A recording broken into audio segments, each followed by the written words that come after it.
Hi, this is Rajesh Sharma. Vijayawada హైవేకి సంబంధించి ఒక ఇంట్రెస్టింగ్ డెవలప్మెంట్ ఇన్సైడ్ ఇన్ఫర్మేషన్తో నేను ఈ వీడియో చేస్తున్నాను. మనకు హైదరాబాద్ రియల్ ఎస్టేట్ శకం ప్రారంభమైన తొలి రోజుల్లో, అంటే 80వ దశకంలో 90వ దశకంలో మనకు విజయవాడ వైపే ఫస్ట్ రియల్ ఎస్టేట్ భూమి కనిపించింది. ఎందుకంటే ఎక్కువ మంది అటువైపు ఇంట్రెస్ట్ చూపించారు బికాస్ ఆఫ్ విజయవాడ కనెక్టివిటీ అనే యాంగిల్. చాలామంది అంటే అప్పట్లో హైదరాబాద్కి వస్తున్న వాళ్ళు అటువైపు బాగా ఎక్స్పాండ్ అవుతుందని చెప్పి ఎక్స్పెక్ట్ చేశారు. అదే రకంగా ఎక్స్పాండ్ కూడా అయింది సిటీ. కాకపోతే 90s ఆ తర్వాత 2000 సంవత్సరం ఆ తర్వాత ఏదైతే ఒక డెవలప్మెంట్ కనిపించిందో, చాలా శ్రీమిత్ర లాంటివి చాలా కంపెనీస్ అటువైపు వెంచర్లు వేసి సేల్స్ చేసిన పరిస్థితి. కానీ ఆ తర్వాత ఇప్పుడు వాటికి సంబంధించిన పురోగతి చూస్తే పెద్దగా ఏం లేదు రేట్ల పరంగా. 90లలో కొన్న వాళ్లకు కొద్దిగా ఉండొచ్చు బెనిఫిట్, కానీ ఆ తర్వాత 2000 సంవత్సరంలో కొనుగోలు స్టార్ట్ చేసిన వారైతే పెద్దగా అప్రిషియేషన్ రాలేదని చాలామంది ఫీల్ అవ్వడం నేను చూస్తుంటాను. దానికి కారణాలు చాలా చెప్పుకోవచ్చు. బట్ నా అబ్జర్వేషన్ ఏమంటానంటే, మెయిన్గా ఒక మహావృక్షం కింద ఇక చిన్న చిన్నవి ఎదగవు అంటారు కదా, చిన్న చిన్న చెట్లు ఎదగవు అంటారు కదా, అలా రామోజీ ఫిల్మ్ సిటీ హైదరాబాద్కు ఎంత తలమానికమో విజయవాడ వైపు అదే రకంగా నాగార్జున సాగర్ వెళ్తుంటే లెఫ్ట్ సైడ్ కోహెడా ఏరియాలో రియల్ ఎస్టేట్ పెద్దగా పెరగకపోవడానికి, అక్కడ కొన్నవాళ్ళు పెద్దగా వాళ్ళు ఆశించిన అప్రిషియేషన్ రాకపోవడానికి ప్రధానమైన కారణం రామోజీ ఫిల్మ్ సిటీ అంటాను నేను. అదొక మహావృక్షం. ఈవెన్ ఫస్ట్లో ఆయన 2000 ఎకరాలు చిన్నగా, తర్వాత దాని మీద 4000 ఎకరాలు డెవలప్ చేసి ఉండొచ్చు. ఆ తర్వాత కూడా ఆ బ్యాక్ సైడ్ ఉన్న అక్కడక్కడ బిట్స్ కూడా చాలా తీసుకున్నాడు ఆయన. అంటే కాంపౌండ్తో కూడిన రామోజీ ఫిల్మ్ సిటీయే కాకుండా ఆ కాంపౌండ్ అవతల కూడా చాలా బిట్స్ తీసుకున్నాడు. ఫర్ ఎగ్జాంపుల్ బాహుబలి సెట్లు, బాహుబలి 1 కానీ 2 కానీ సెట్లు, తర్వాత సాలార్ సెట్స్, తర్వాత మహర్షి విలేజ్ సెట్, ఇట్లాంటివి చాలా ఉంటాయి మనకు Ramoji film city back side ఏరియాలో. ఇవన్నీ ఆయన రామోజీరావు గారు ప్రొక్యూర్ చేసి వాటిని అక్కడక్కడ చిన్న చిన్న ప్లాంట్గా చేసి పెట్టుకున్నాడు. అవి కూడా part of Ramoji film city అనమాట. అవి తప్ప మిగతా వెంచర్లలో పెద్దగా మనకు అటువైపు కనపడవు. రియల్ ఎస్టేట్ కూడా ఏదో ఇప్పుడు మళ్ళీ రేవంత్ రెడ్డి సోదరులు ఆ ఏరియాలో ల్యాండ్స్ పెద్ద కొంటున్నారని చెప్పి టాక్ నడుస్తుంది. I don't know whether that is true or not. But Vijayawada హైవేకి సంబంధించి మాత్రం రామోజీ ఫిల్మ్ సిటీ ఒక రియల్ ఎస్టేట్ పరంగా డ్రాబ్యాక్ అని చెప్పి నేను ఫీల్ అవుతాను, నా అబ్జర్వేషన్ ప్రకారం. This is purely my personal opinion. ఇక ఇప్పుడు లేటెస్ట్ ఏంటంటే, రాష్ట్రం విడిపోయిన తర్వాత 2014లో చంద్రబాబు నాయుడు గారు అక్కడ అమరావతిని రాజధాని అనుకున్న తర్వాత హైదరాబాద్ నుంచి అమరావతిని కనెక్ట్ చేస్తూ విజయవాడకు ఒక స్పెషల్ రైల్వే లైన్ వేయాలి, అది కూడా హైదరాబాద్ విజయవాడ హైవే ఏదైతే ఉందో ఆ హైవేకు ప్యారలల్ గా వెళ్ళాలి అనేది ఒక ప్రపోజల్ వచ్చింది అప్పట్లో. ఎందుకంటే ఇప్పుడు హైదరాబాద్ నుంచి ట్రైన్లో విజయవాడ వెళ్ళాలంటే వరంగల్ కాజీపేట జంక్షన్ నుంచి అట్లా ఖమ్మం నుంచి అట్లా తిరిగి అట్లా వెళ్లే రూట్ ఒకటి ట్రెడిషనల్ రూట్, అది మొదటి నుంచి ఉన్నది. తర్వాత బీబీ నగర్ నుంచి నడికుడి వెళ్ళి నడికుడి గుంటూరు నుంచి మళ్ళీ అదొక రూట్. 2 ఉన్నాయి, కానీ ఇవి చాలా చాలా తిరిగి వెళ్లే రూట్లు ఇవి. హైదరాబాద్ నుంచి విజయవాడ మనకు బై రోడ్డు 270 కిలోమీటర్స్ ఉంటుంది. 270 కిలోమీటర్స్లో దాన్ని కనుక డైరెక్ట్ ట్రైన్ ఒక లైన్ వేయగలిగితే 2 రాష్ట్రాల మధ్య ఎక్స్ప్రెస్, అంటే రోడ్డు మీద భారం తగ్గడంతో పాటు రైల్వే జర్నీ కూడా చాలా ఫాస్ట్గా వెళ్లే అవకాశం ఉంటుంది. ఇది అప్పట్లో 2014 ఆ టైంలో కొద్దిగా ప్రపోజ్ చేశారు. సర్వేలు అవి వాటికి సంబంధించి కొంత ఫండింగ్ అది జరిగింది, బడ్జెట్ అలొకేషన్ కూడా. కాకపోతే ఈలోగా చంద్రబాబు మోదీ మధ్య చేరడం, ఆయన ఎన్డీఏ కూటమి నుంచి బయటకు వచ్చి కాంగ్రెస్ పార్టీతో జతకట్టి 2019లో ఎలక్షన్స్ ఫేస్ చేయడం, చాలా ఘోరంగా ఓటమి పాలవడం జరిగిపోయింది. ఆ తర్వాత జగన్ ప్రభుత్వం వచ్చిన తర్వాత ఆంధ్రప్రదేశ్ ప్రభుత్వం పెద్దగా పట్టించుకోలేదు దాన్ని. ఇక్కడ కేసీఆర్ కూడా పెద్దగా ఇంట్రెస్ట్ చూపించలేదు Vijayawada Hyderabad special direct railway లైన్కి సంబంధించి. సో ఇప్పుడు దానికి సంబంధించిన అడుగులు ముందుకు పడుతున్నాయి. ఎలా అంటే, ఇప్పుడు మొన్న రీసెంట్గా దాదాపు 7 రాష్ట్రాలను కవర్ చేస్తూ 24,000 కోట్లకు పైగా మొత్తం ఒక 7 స్పెషల్ కొత్త రైల్వే లైన్లను కేంద్ర ప్రభుత్వం ప్రకటించింది మొన్న. అందులో ఒకటి ఆంధ్రప్రదేశ్ తెలంగాణను ఒరిస్సాకు కనెక్ట్ చేస్తూ మల్కన్గిరి నుంచి మన భద్రాచలం నుంచి పాండురంగాపురం వరకు ఒకటి ప్రపోజ్ చేశారు. 200 కిలోమీటర్ల డిస్టెన్స్తో ఈ కొత్త రైల్వే లైన్ వేస్తున్నారు. చాలా రోజుల నుంచి భద్రాచలం రోడ్డు అంటే అక్కడ దిగించి అక్కడి నుంచి వెళ్లాల్సి ఉంటుంది.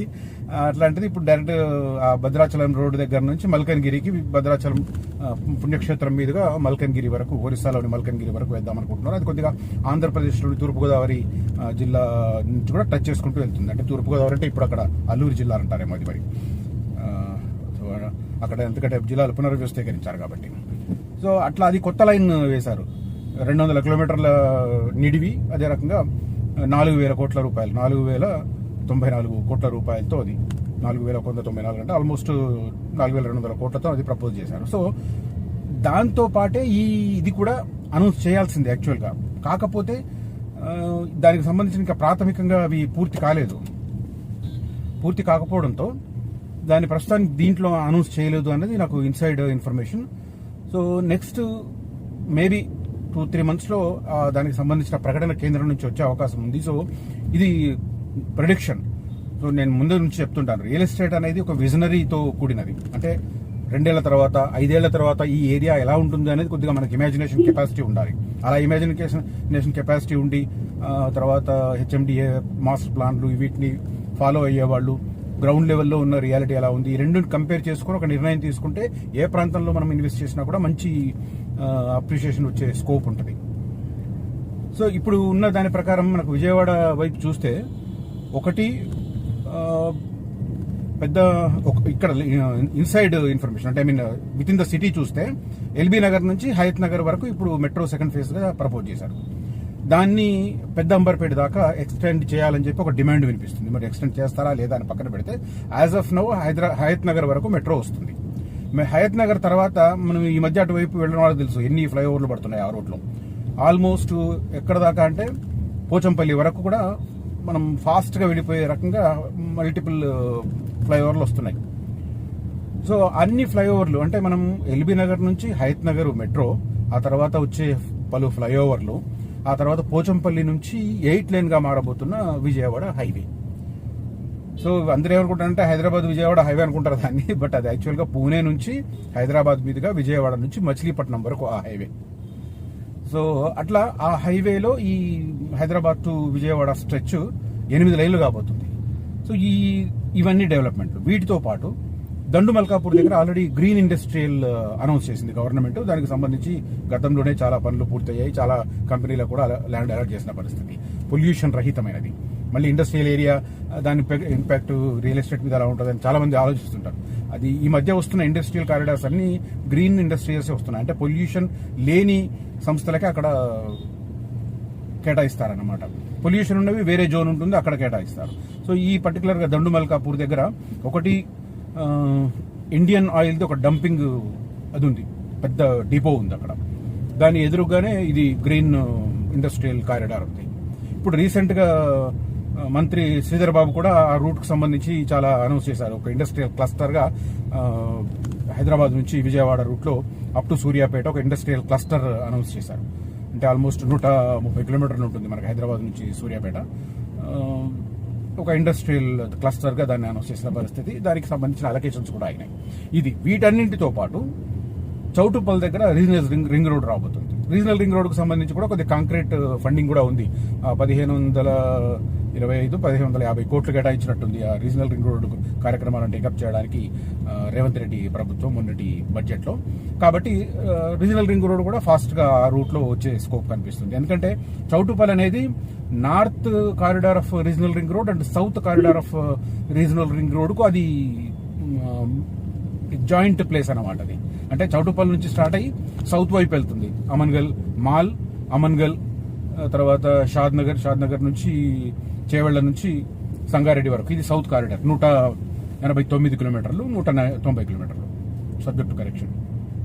అటు నార్త్కి సంబంధించి మళ్ళీ చౌటుప్పల్ దగ్గర స్టార్ట్ అయ్యి భువనగిరి నుంచి ప్రజ్ఞాపూర్, గజ్వేల్, ఆ తర్వాత తూప్రాన్ దాటిన తర్వాత నుంచి నర్సాపూర్ మీదుగా మళ్ళీ సంగారెడ్డిని కలుస్తుంది. సో ఈ రీజనల్ రింగ్ రోడ్లో ఇటు సంగారెడ్డి అటు చౌటుప్పల్ రెండు ఇంపార్టెంట్. ఎందుకంటే అవి నార్త్ సౌత్ కారిడార్లకు ఇంటర్ ఎక్స్చేంజ్ ప్లేసెస్ అన్నమాట. సో అక్కడ వైడ్ రేంజ్ ఆఫ్ డెవలప్మెంట్ అది.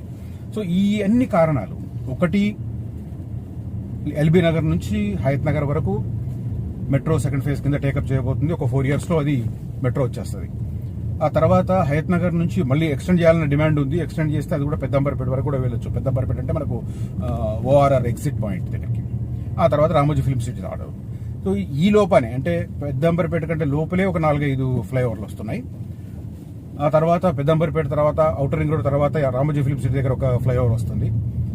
ఆ తర్వాత మనం పోచంపల్లి దగ్గర నుంచి స్టార్ట్ అయితే 8 లైన్స్ విజయవాడ హైవే అవుతుంది.